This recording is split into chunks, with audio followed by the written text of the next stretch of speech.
लोगों से मैं चर्चा कर रहा था।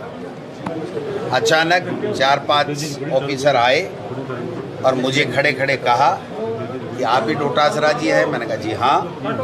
बोले हम ईडी से हैं, आपके घर की हमको सर्च करनी है, आप लोगों से पूछताछ करनी है। मैंने कहा मोस्ट वेलकम।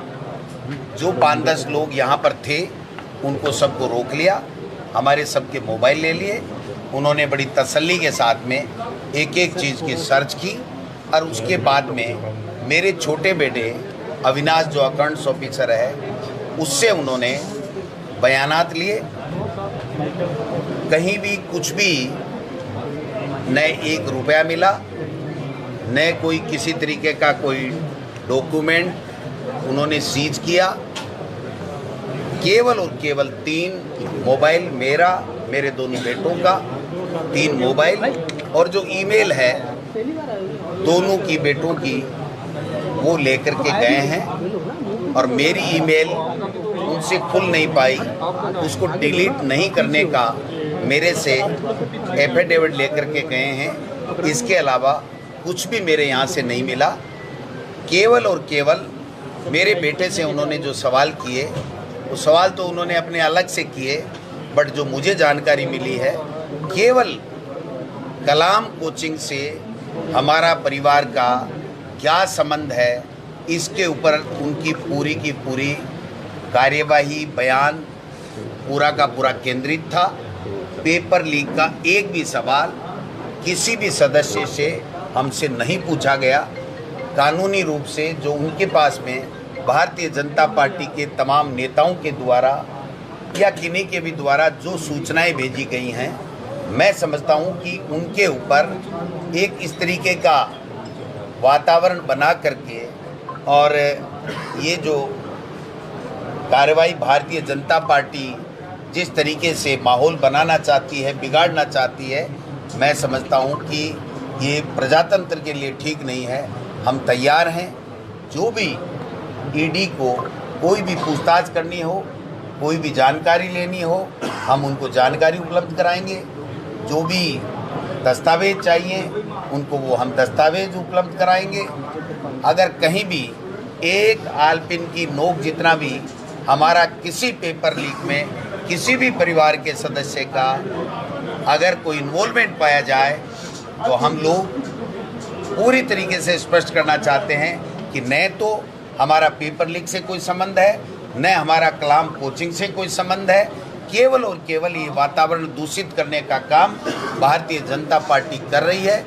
इसका हम मुंहतोड़ जवाब देंगे और जनता के बीच में जाएंगे, जनता को इनकी सच्चाई बताएंगे और जो जनता फैसला करेगी वो फैसला हमें स्वीकार होगा। कल हम लोग मुख्यमंत्री जी, मैं, रंधावा जी, सब लोग चर्चा करेंगे कोर कमेटी में कैसे इलेक्शन को आगे लेके जाना है। ये हमारा टाइम वेस्ट करना चाहते हैं, हमको प्रेशराइज करना चाहते हैं, हमको डराना चाहते हैं। न हम डरने वाले हैं, न प्रेशर में आने वाले हैं। हमने कोई गलती नहीं की, हमने कोई भ्रष्टाचार नहीं किया, हमने कोई गड़बड़ नहीं की। न पेपर लीक से हमारा कोई संबंध है, न कलाम कोचिंग से हमारा संबंध है। उसके बावजूद भी जो जानकारी या जो जाँचें जो ईडी को करनी है उसमें हम पूरा सहयोग करेंगे। ये मैं आपको आश्वस्त करना चाहता हूँ, मीडिया के माध्यम से बताना चाहता हूँ कि अगर कोई भी कार्रवाई कोई भी राज्य सरकार की एजेंसी या केंद्र के सरकार की एजेंसी करेगी उसका हम पूरा समर्थन करेंगे, पूरा सहयोग देंगे। जो उनको जानकारी चाहिए वो जानकारी हम उनको देंगे, वो अपनी कानूनी कार्रवाई करें। हमें इसमें कोई दिक्कत नहीं है। हम हमारा चुनाव भी लड़ेंगे, राजस्थान में कांग्रेस की फिर से सरकार बनाएंगे। डोटासरा जी, कल बड़ा प्रदर्शन जयपुर में बड़ा प्रदर्शन मैं करने वाले ये देना चाहता हूँ कि 2009 के मायने बीटा गोड़ होया, वो बीटो ऑटो खुला गोनी। मैं 1.5-2-3 महीने से सुन रहा था कि मैरिया जी लोगों को ये कह रहे हैं कि चुनाव को रंगीन बना दूंगा। अगर यही रंगीन था तो मैरिया जी ने बहुत बड़ी गलती कर ली। अगर यही इसी कार्रवाई से की अपेक्षा से अगर सुभाष महरिया जी मेरे सामने चुनाव लड़ना चाहते हैं, ये लक्ष्मणगढ़ की जनता है भाई साहब, बाप और बेटे और माँ जाए भाई का सा प्यार मुझे दिया और मैंने दिया है, समझे ना। लक्ष्मणगढ़ की जनता सुभाष महरिया जी को बता देगी कि ये क्या चुनाव होता है, और राजस्थान की जनता राजस्थान में बता देगी कि हम लोग कांग्रेस के सच्चे सिपाही हैं, कांग्रेस के लिए जान दे सकते हैं, कांग्रेस के लिए काम करते हैं, 36 कौमों को साथ लेकर के चलते हैं। इसलिए कांग्रेस राजस्थान में फिर से आएगी। अशोक गहलोत जी के बेटे वैभव गहलोत जी के जिस तरीके से समन दिया गया है, और चुनाव के नज़दीक में बहुत पुराने दिनों से हम 10-15 साल से सुन रहे थे, और उन्हीं मामले को लेकर के आज चुनाव के नज़दीक समन देना ये प्रदर्शित करता है कि भारतीय जनता पार्टी हमको डराना चाहती है, हमारे नेताओं को डरा करके और यहाँ इलेक्शन जीतना चाहती है। मैं कहना चाहता हूँ ये राजस्थान की सूरवीरों की धरती है, ये हमारे शहीदों की सैनिकों की धरती है, ये किसानों की धरती है। मैं किसान का बेटा हूँ, मैं न डरने वाला हूँ न घबराने वाला हूँ। मेरे साथ में मेरे लाखों लाखों कांग्रेस के कार्यकर्ताओं का प्यार, आशीर्वाद और स्नेह है। मैं मुख्यमंत्री जी के बेटे को जिस प्रकार से ईडी ने समन दिया है, उनकी घोर शब्दों में निंदा करता हूं, और केंद्र की सरकार ने जो रवैया अख्तार वहां पर कर्नाटक में किया, वहां पे मुंह की खानी पड़ी। उन्होंने जो दूसरे स्टेट्स में किया, ईडी का प्रयोग करके जिस प्रकार से डरा धमका के माहौल खराब करने की, जीतने की चेष्टा की थी, वो वहाँ भी नाकामयाब हुए, और यहाँ भी राजस्थान में भी वो अपने इस गलत मिशन में नाकामयाब होंगे। हम कामयाब होंगे, कांग्रेस जीतेगी और फिर से सरकार बनाएगी। संजीवनी की जांच के लिए भी कुछ कहा है क्या?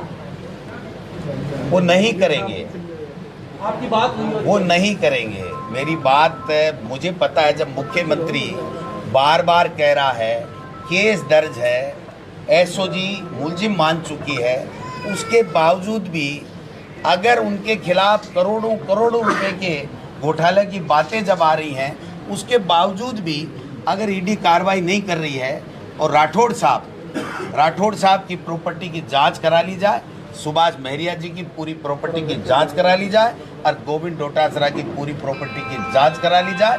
राठौड़ साहब कह रहे हैं ना, दूध का दूध और पानी का पानी हो जाएगा। अगर हिम्मत है इन दोनों नेताओं में, तो मेरी और अपनी खुद की जांच करा लें। दूध का दूध पानी कैसे होता है, या दूध फटता है, या दूध क्या होता है, वो पता नहीं। एक बात और थी कि जैसे आपके समर्थकों में काफी उत्साह था आज, और इनका ये भी कहना था कि हम तो धन्यवाद दे रहे हैं ईडी को कि आज जो माहौल है वो जीत के बजाय लीड पे हो गया। आप भी मानते हो इस बात को?